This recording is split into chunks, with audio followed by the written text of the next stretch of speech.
이재명 대통령이 취임 30일을 맞는 이달 3일 첫 번째 기자회견을 열 예정입니다. 국회에선 김민석 국무총리 후보자 인준 문제를 두고 공방이 더욱 거세지고 있는데요. 전국 상황 오늘은 김유정 전 민주통합당 의원, 정광재 국민의힘 대변인과 함께 짚어보겠습니다. 안녕하십니까? 안녕하세요.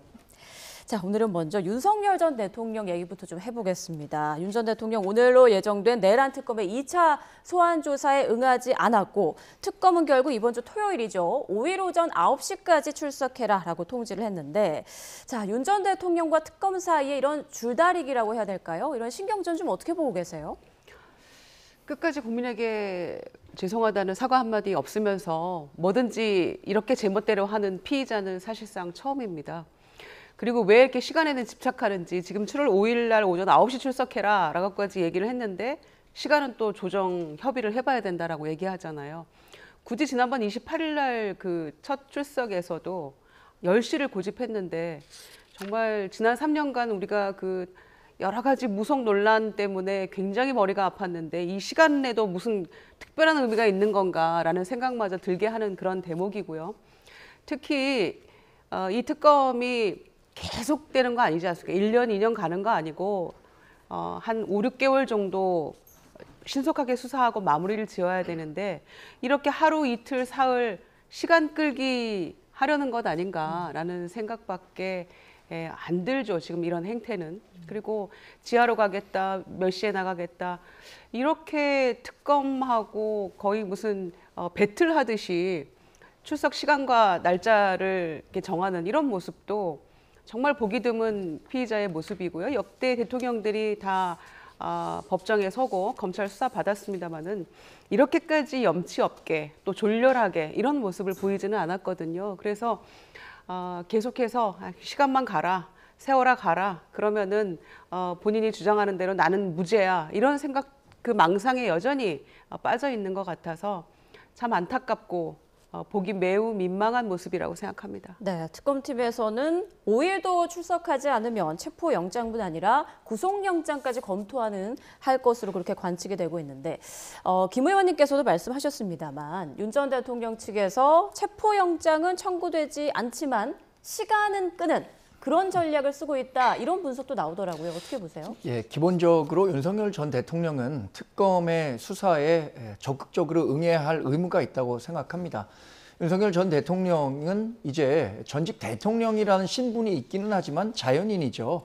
만인은 법 앞에 평등하다는 아주 평범한 진리 앞에 누구도 예외일 수 없기 때문에 특검이 이렇게 소환 조사를 한다고 하면 적극적으로 응해야 하는데 다만 여기에 그 한계는 분명히 있다고 생각합니다. 피의자의 방어권도 충분히 보장이 돼야 하는 거죠. 특검이 특정 기일에 나오라고 요구할 수 있고요. 피의자도 사실 이 일정을 조율할 권리가 있습니다. 그렇다면 지난 토요일에 15시간 넘게 조사가 이루어졌고 7월 3일에 또 윤석열 전 대통령 같은 경우에는 내란 행위와 관련한 재판이 진행되기 때문에 이런 일정들을 피해서 출석 날짜를 특검 측과 조율할 가능성은 전 있다고 생각합니다. 이재명 대통령도 자신이 이재명 대표 시절에, 그러니까 민주당 당대표 시절에 재판 일정과 관련해서는 여러 이유로 재판에 참석하지 않고 기일을 조율한 적이 있었거든요. 그런 측면에서 조율은 가능한 일이라고 생각합니다. 그런데 약간은 좀 다른 점이 있죠. 지금 당시 이재명 대표는 당대표와 국회의원을 하면서 정말 재판이 한두 개가 아니었잖아요. 그렇게 여기저기 출석하는 것과 지금 윤석열 전 대통령은 사실상 무직인 상태에서 형사재판만 받고 있는 겁니다. 그런데 7월 3일에 형사재판이 있다는 것을 감안하더라도 이런 식으로 이리 빼고 저리 빼고 하는 모습은 정말 볼썽사납다라고 볼 수밖에 없고요. 특히 본인이 국정농단 사태 때에도 특검팀에서 일을 했었잖아요. 그러면서 본인이 그 상대 피의자가 이런 식으로 법기술을 쓰면서 계속해서 특검팀하고 막 무슨 의도적으로 이렇게 빼는 그런 모습을 보였을 때 과연 어떻게 했을까 가장 잘 아는 분 아닙니까?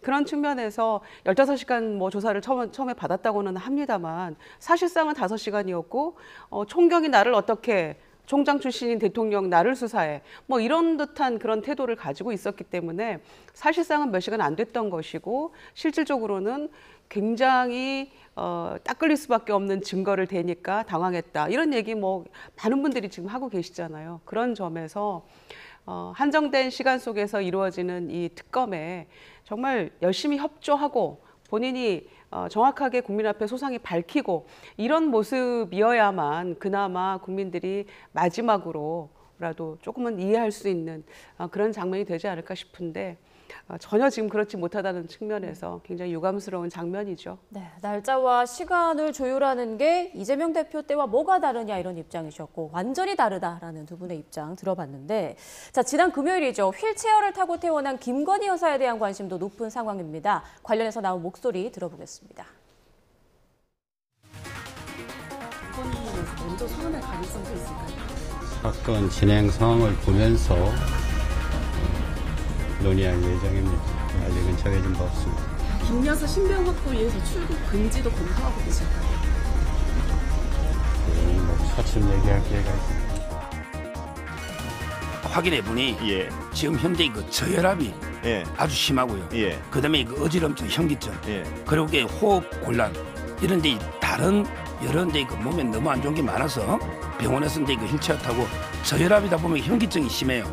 그래서 그 휠체어를 탔다. 열차 분명히 들었습니다. 정당한 소환 요구, 전부 성실하게 임할 겁니다. 네, 김건희 여사에 대한 소환 조사가 언제 어떻게 이루어질 것인가 이 부분도 관심인데 일단 민중기 특검의 발언은 좀 언론적으로 들립니다. 그런데 나오는 얘기를 들어보니까 민특검이 판사 출신인 만큼 상당히 사건에 좀 신중하게 접근하고 있다 이렇게 분석을 하더라고요. 어쨌든 김건희 여사에 대한 소환 조사는 불가피한 일이라고 생각합니다. 지난번 그 대통령 부인인 시절에도 비공개 조사를 한번 받은 적이 있죠. 당시에도 김건희 여사가 왜 비공개 조사를 받고 입회한 검찰이 휴대폰을 반납하고 조사를 했다고 해서 이게 국민적 법상식에 맞지 않는다라는 비판을 많이 받았죠. 지금은 현직 대통령의 부인도 아니고 김건희 여사가 이번 특검 때문에 받는 16개 혐의가 있습니다.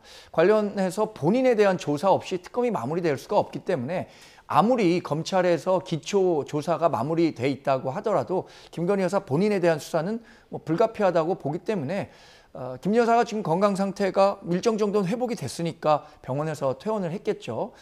특검에서 소환 요구가 있으면 저는 정당한 소환 조사에는 응할 것이다라고 얘기를 했는데 특검이 이 얘기하는 소환은 어쨌든 뭐 이 조사를 받는 김건희 여사 측에서는 그것에 대한 문제 제기를 할 수는 있겠지만 법적 정당성을 지금 입법 과정을 통해서 마련한 거잖아요.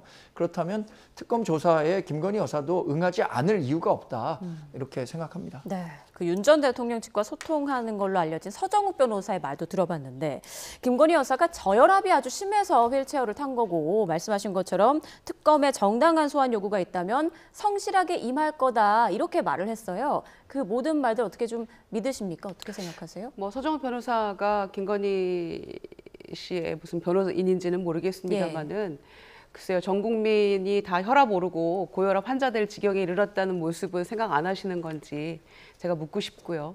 특히 휠체어 타고 나오는 모습이랄지 또 나중에 차량에 탑승하는 모습 뭐 그런 맥락을 봤을 때 진짜 괜찮은 거냐, 아픈 게 맞았던 거냐, 뭐 이런 얘기까지 나오고 있는 모습 아니겠습니까? 그래서 휠체어 타고 동정심 유발하려는 그런 작전 아니냐 이런 얘기까지 나오고 있지만 어찌됐거나 회복이 됐다니까 다양한 일이고요. 그리고 특검에 언제라도 출석해서 성실하게 조사를 받아야죠. 그런데 정당한 수사에는 뭐 소환에는 응하겠다. 그러면은 정당성 여부를 누가 판단을 합니까? 뭐 본인이 판단하겠다는 건가요? 피의자가? 그건 부창부수다라는 생각이 들고요.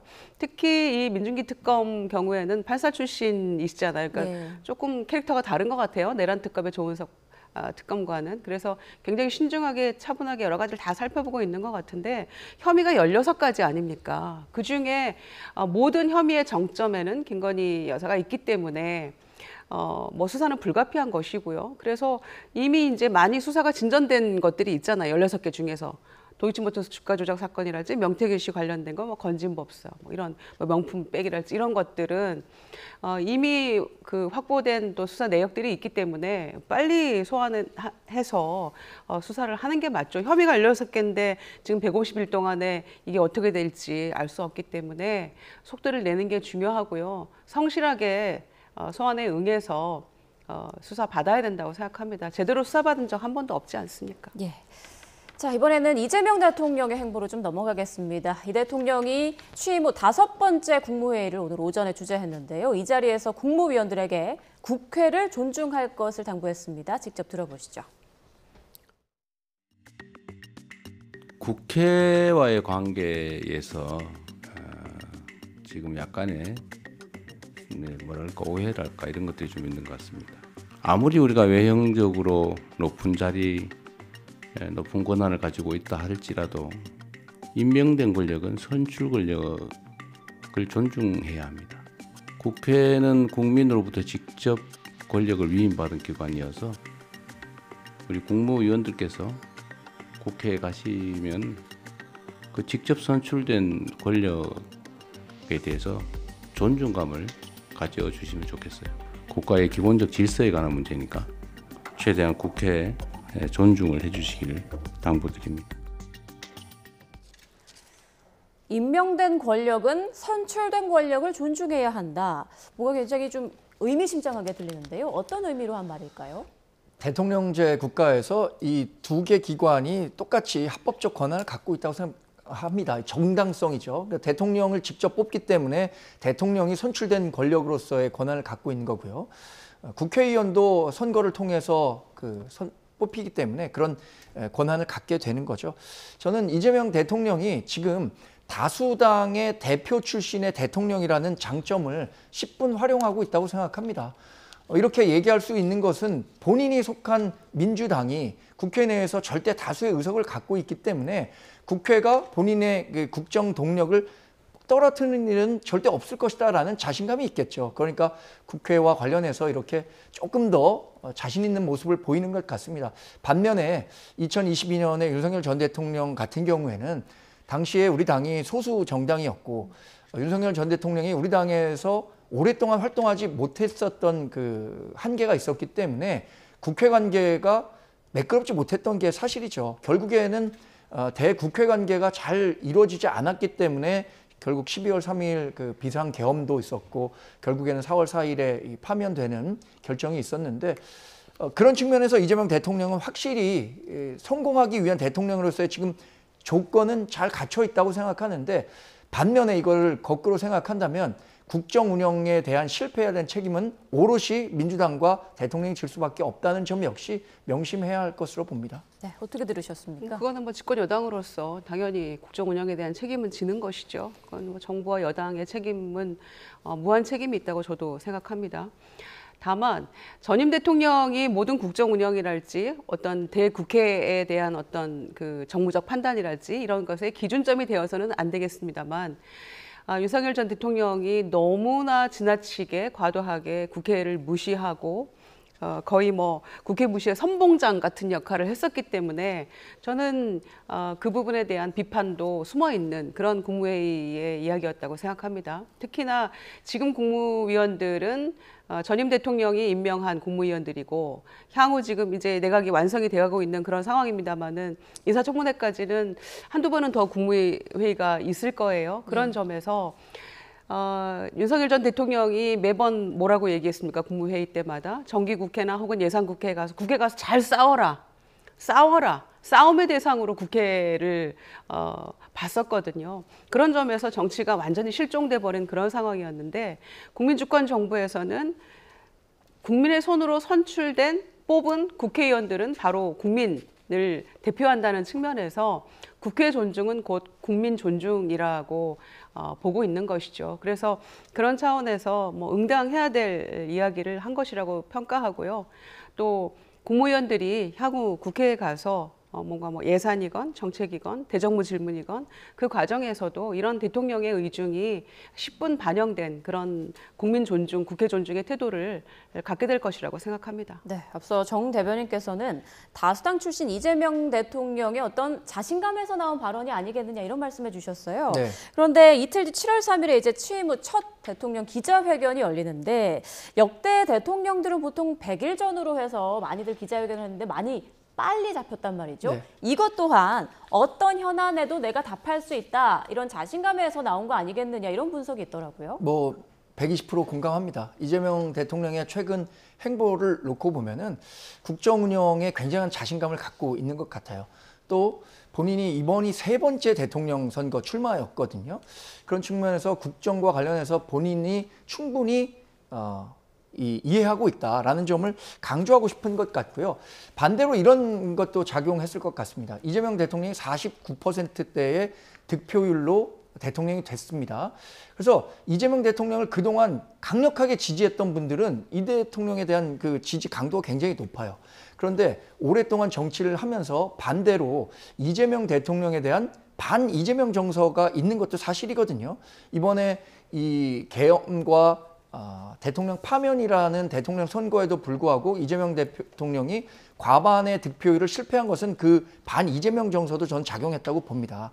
그러니까 지난 30일에 대한 평가보다는 그런 반 이재명 정서를 가진 분들에게 앞으로 국정을 어떻게 운영할 것이다라는 방향을 제시하기 위한 기자회견을 계획하고 있는 것이 아닌가 생각이 듭니다. 사실 지난 30일 동안 평가하기에는 평가할 만한 내용들이 별로 없죠. 앞으로 국정을 어떻게 운영하겠다. 그러니까 이재명 대통령의 국정 운영 방향에 대해서 특히 외교 정책이라든가 대북 정책과 관련해서 상당히 걱정을 하는 분들도 많기 때문에 그런 부분들에 대한 소개, 설명의 자리를 가지려고 한 것 아닌가? 저는 그렇게 예상해 봅니다. 네, 취임 30일 기자회견, 시기도 앞당겼지만 뭐 형식도 남다를 예정이라고 하는데 타운홀 미팅 형식으로 진행된다고 하더라고요. 어떤 네. 자리가 될까요?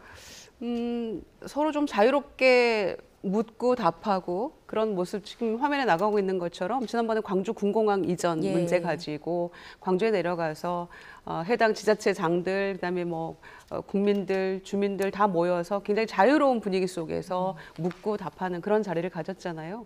뭐 기업에서도 많이 하고 있는 그런 방식인데 서로 뭐 소통하고 이해하는데 굉장히 좋은 그런 형식의 장이 될 것 같고요. 뭐 지난번에 광주 가서 그 타운홀 미팅 했을 때도 군공항 이전 문제를 가지고 그 대변인이 진행을 하다가 대통령이 직접 진행을 했었잖아요. 제가 진행을 할까요? 이러면서 그러면서 사실 대통령 행사는 굉장히 정해진 까다로운 어떤 그 형식에 얽매이게 되는 경우가 많은데 뭐 분단위로 초단위까지도 저희가 쪼개서 행사를 준비를 했던 기억이 나는데요. 그날은 굉장히 자유롭게 질문도 하고 진행도 직접 해가면서 소통하는 모습을 보였는데 네. 이번 기자회견도 그런 형식이 되지 않을까 싶고요. 형식도 중요하지만 그 내용에 있어서도 저는 좀 자유롭게 기자들이 과거의 어떤 그 얽매임에서 좀 벗어나서 질문하고 가장 중요한 거는 그 형식에 있어서 질문하고 답을 듣고 재질문할 수 있는 거. 네. 저는 그게 가장 목말라 했던 지점이 아닌가 생각해요, 언론인들이. 그래서 한 번 질문하고 딱 끝나버리면 맥락이 끊겨버리고 그 다음 질문 이어지지 않으면 사실 듣고 싶은 답을 저희가 다 못 들은 경우가 많았거든요. 그래서 아마 그런 형식 같은 것을 좀 꼼꼼하게 잘 살펴서 30일 기자회견 역대 대통령 중에 처음 있는 것인데 30일 회견이 그런 정말 진정한 소통의 장이 좀 됐으면 좋겠습니다. 저도 좀 기대하고 있습니다. 네, 민생, 경제, 정치, 외교, 안보, 사회문화 등 각 분야별로 질의응답이 이루어질 예정이라고 하는데 어떤 이야기들이 오갈지 지켜봐야겠습니다. 자, 그리고 어제는요, 이재명 대통령의 초대로 용산 대통령실에서 문화예술계 수상자 간담회가 열렸습니다. 이 자리에 김혜경 여사와 남다른 친분이 있는 인물도 있었는데요. 화면으로 함께 보시죠. 네, 어제 간담회에는 성악가 조수미 씨를 비롯해 뮤지컬 어쩌면 해피엔딩의 박천유 작가, 발레리노 박윤재 씨, 폭삭 소가수다의 김원석 감독 등이 참석했습니다. K컬처가 세계의 중심이 되기 위해 정부 차원의 어떤 지원이 필요한지 대통령이 경청하는 자리였는데요. 그중 눈에 띄는 장면이 하나 있었습니다. 관계 있는데요. 네. 네. 떨려. 네, 아니요. 걱정하지 마세요. 걱정하셔야 됩니다. 네. 손 줘봐봐. 네, 이 대통령이 뭔가 질문을 하려고 하자 조수미 씨가 떨린다며 김혜경 여사에게 손 줘봐봐라고 하면서 손을 꼭 맞잡는 모습이었습니다. 그 뒤로도 두 사람은 귀옛말을 하거나 손을 잡는 등 친근한 모습을 보였는데요. 알고 보니 이 두 사람 고등학교 동문이었습니다. 네, 그 유명한 학연, 고등학교 학연이 있었습니다. 선야예고. 네, 조수미 씨는 선화예술고등학교 2회, 김 여사는 6회 졸업생으로 4년 터울 선후배 사이라고 하는데요. 또 어제 행사에서는 김혜경 여사가 여러 차례 마이크를 잡고 발언에 나서는 모습을 보이기도 했습니다. 드라마 폭삭 소가수다를 먼저 울며 불며 본 뒤 이후 대통령과 함께 봤다든가 유학 준비 중에 대통령을 만나 결혼을 할지 유학을 갈지 고민했었다라는 이야기 등을 허심탄회하게 했습니다. 네, 김혜경 여사가 피아노 전공을 했다는 걸 아마 처음 안 분도 있을 것 같은데 그래서인지 이번 행사에서도 어색함 없이 발언도 하고 좀 주도하는 그런 모습도 보이더라고요. 네. 본인의 어떤 음악에 대한 피아노에 대한 꿈은 접을 수밖에 없었습니다만 남편을 선택했으니까요. 네. 그렇지만 대통령 옆에서 어떤 문화 정책이나 이런 것에 대해서는 저런 자리를 통해서라도 지원 많이 해주세요. 뭐 이런 얘기도 김혜경 여사가 하더라고요. 그런 측면에서는 아마 내조할 수 있는 그런 기회를 얻은 게 아닌가 생각을 하고요. 특히 대통령의 어떤 그 문화예술에 대한 지원 의지는 국무회의 때마다 공급자 중심, 그다음에 공무원의 어떤 시각에서가 아니라 수요자 중심으로 하라 이런 얘기를 많이 했었는데 특히 문화예술 관련해서도 수요자인 국민들 중심에서 정책을 펼쳐나가야 된다 이런 얘기를 어제 대통령이 얘기를 하시더라고요. 그런 측면에서는 그래서 좀 적극적으로 지원을 많이 해야 된다. 그러면서 조수미 씨한테 뭐 여러 가지 질문도 했잖아요. 타고나는 거냐 뭐 노력하는 거냐 이랬는데 타고나는 게 조금 많은 걸로 네. 결론은 났습니다만 이런 자리가 지금 우리가 K컬처가 우리 뭐 대한민국 경제에도 지대한 공헌을 하고 있고 대한민국의 위상을 드높이는데 많은 역할을 하고 있다는 측면에서 문화예술 정책에 대한 대통령의 관심 그런 것만으로도 지원하는 것 그것만으로도 정말 굉장한 활력소가 될 거라고 저는 생각합니다. 네, 어제 화기애애한 분위기 속에 대화가 이어졌는데 그 가운데 장관 후보자에 대한 얘기도 나왔어요. 지금 국토부 문체부 장관 후보자 이제 두 자리가 남아 있잖아요. 근데 이재명 대통령이 문체부 장관 후보자 찾는 게 쉽지 않다 이런 말을 했던데요.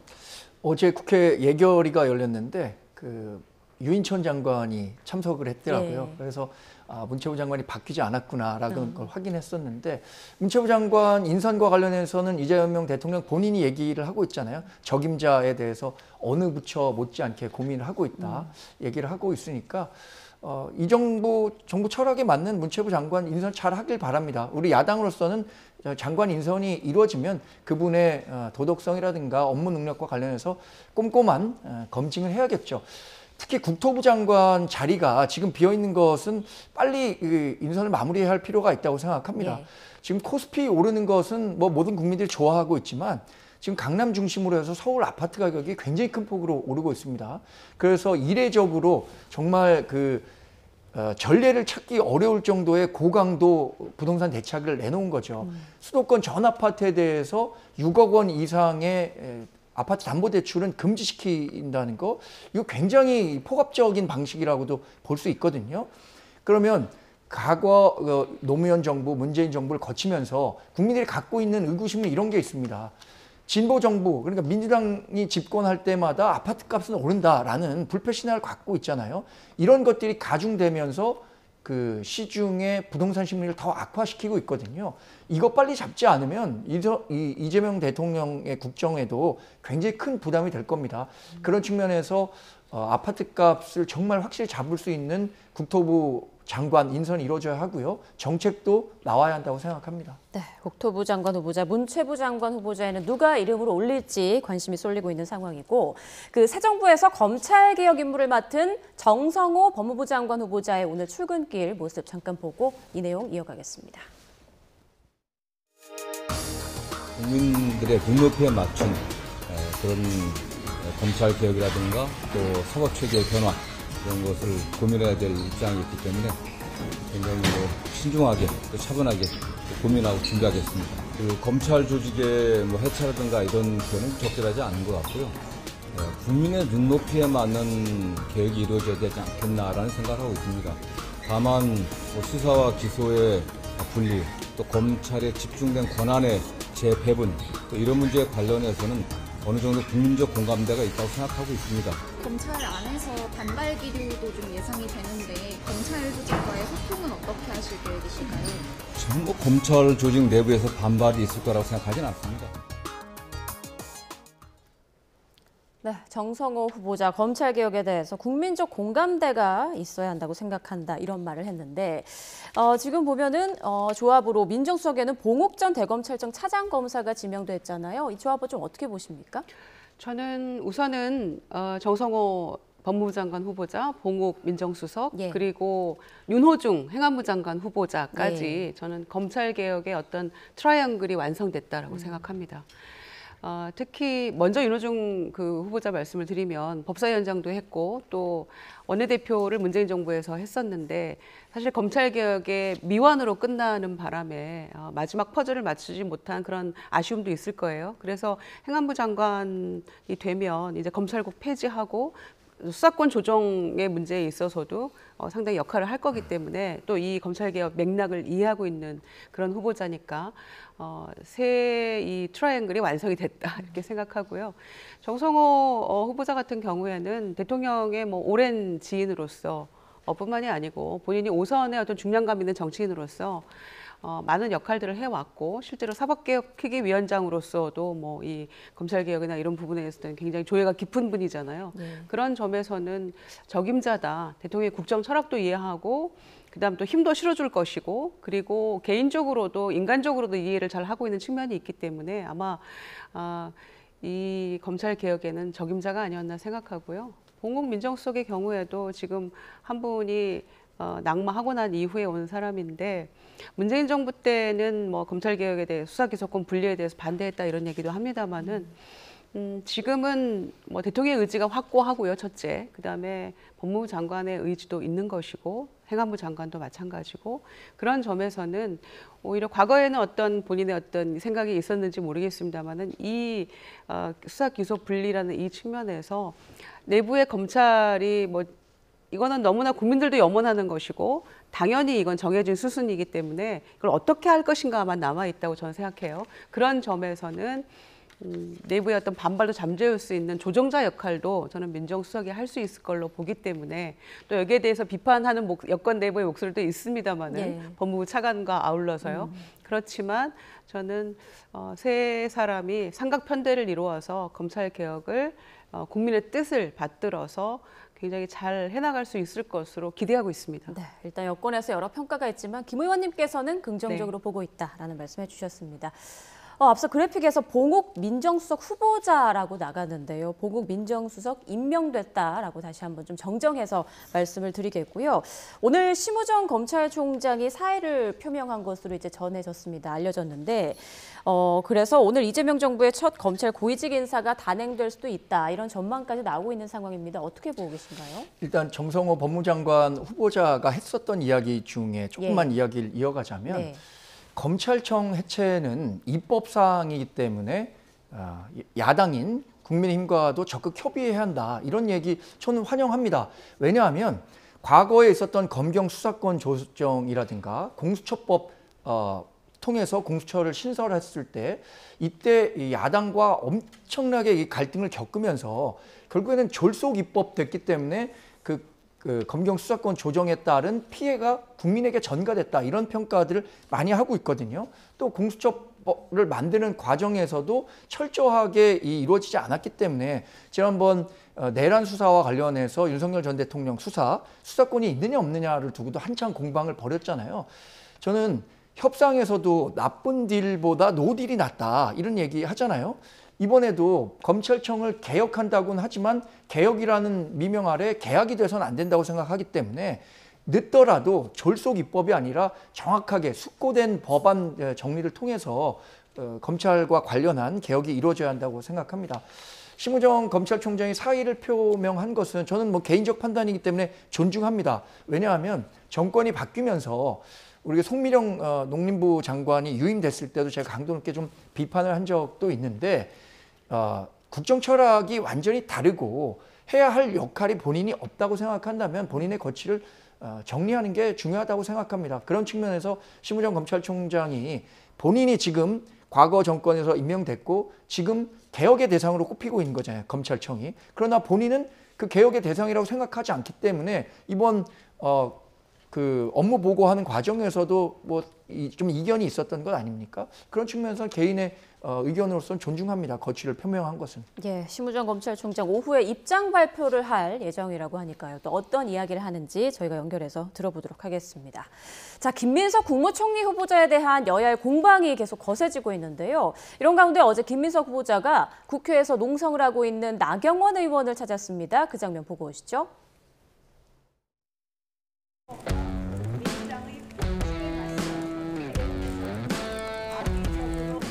근데 왜 여기 왜 오셨어요? 총리 후보자는 했잖아.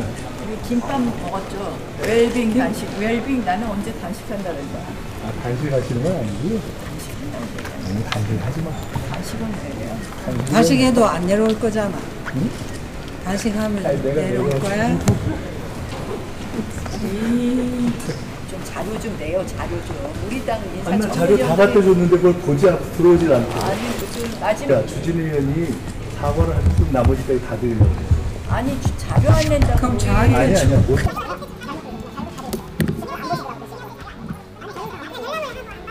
자료를 안 내셨다고 우리 당. 무슨 고생을 했어요.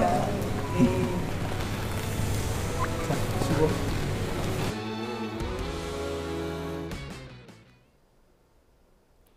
네, 저 장면을 저희가 함께 보면서 뭔가 모르게 좀 웃음이 나오는 그런 장면이었는데 어떻게 보셨습니까? 단식하면 내려올 거야 라는 그 반말투의 대화도 좀 낯설긴 합니다, 저는. 근데 그 정도로 가까운 사이인지, 김민석 후보자와.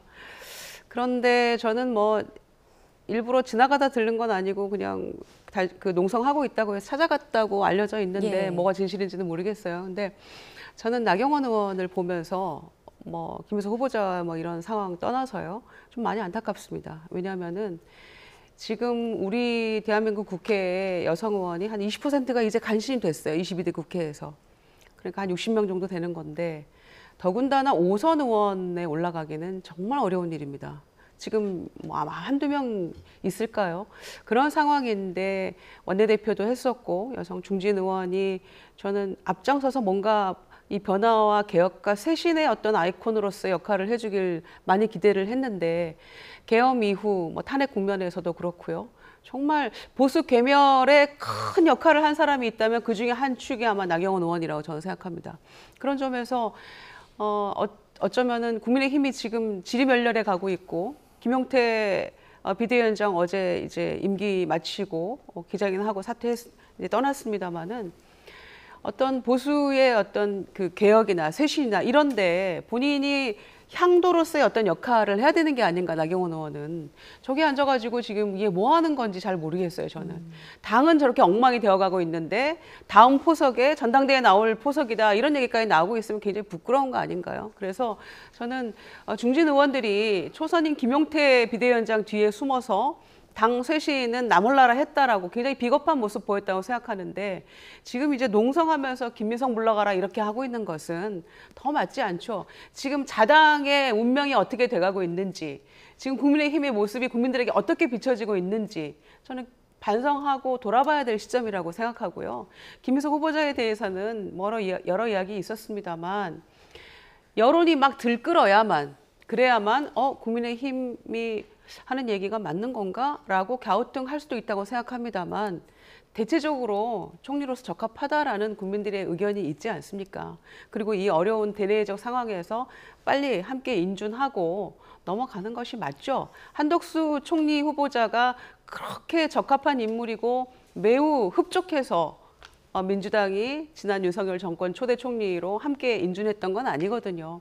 그런 점을 조금 기억해 두셨다가 함께 하는 게 맞다고 보고요. 나경원 의원은 빨리 농성을 거두시기 바랍니다. 지금 국민의힘 내에서도 나경원 의원의 농성을 가지고 공방이 이어지고 있는데 김종혁 전 최고위원이 이런 말을 했어요. 한심한 피서 농성이다. 그러니까 또 장해찬 전 최고가 한동훈 새우깡 라방에는 찍소리도 못하면서 이런 얘기를 한다.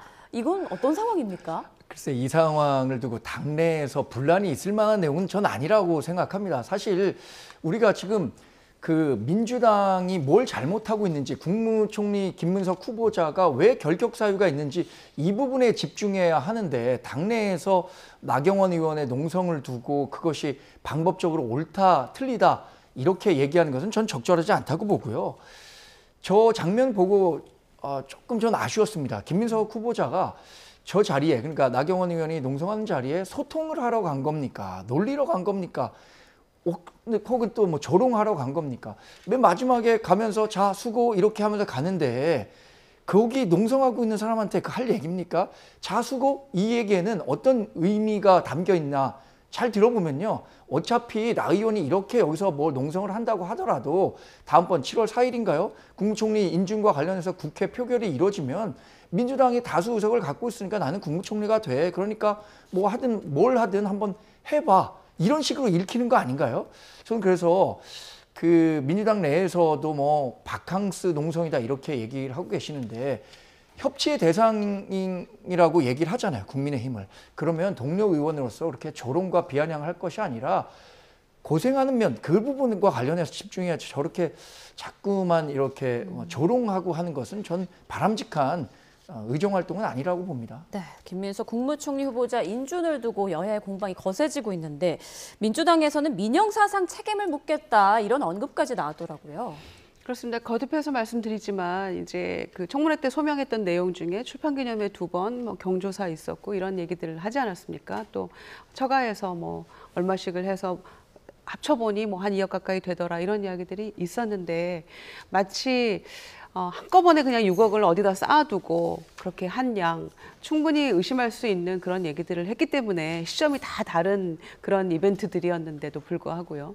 이제 그런 점에서 없는 말로 왜곡하거나 혹은 그 후보자에 대해서 명예훼손성 그런 발언이나 어떤 SNS의 어떤 글들이나 이런 거에 대해서는 묵과할 수 없다라는 그런 입장인 것이고요. 저는 국민의힘에서 대승적 차원에서 대통령도 이렇게 소통하려고 노력하잖아요.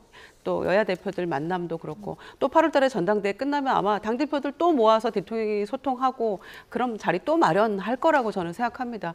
그런 점에서 조만간 있을 총리 인준 표결에서는 함께 동참하는 모습을 보여야만 그래야만 국민의힘에 대해서도 국민들이 조금 이제 조금 달라지는 건가라는 그런 생각을 하시게 될 거라고 믿습니다. 네, 민주당은 모레 본회의에서 총리 인준안을 처리하는 것을 목표로 하고 있는 상황인데 또 본회의에서 어떤 상황이 벌어질지 지켜봐야겠습니다. 지금까지 김유정 전 민주통합당 의원, 정광재 국민의힘 대변인과 함께 전국 상황 짚어봤습니다. 고맙습니다.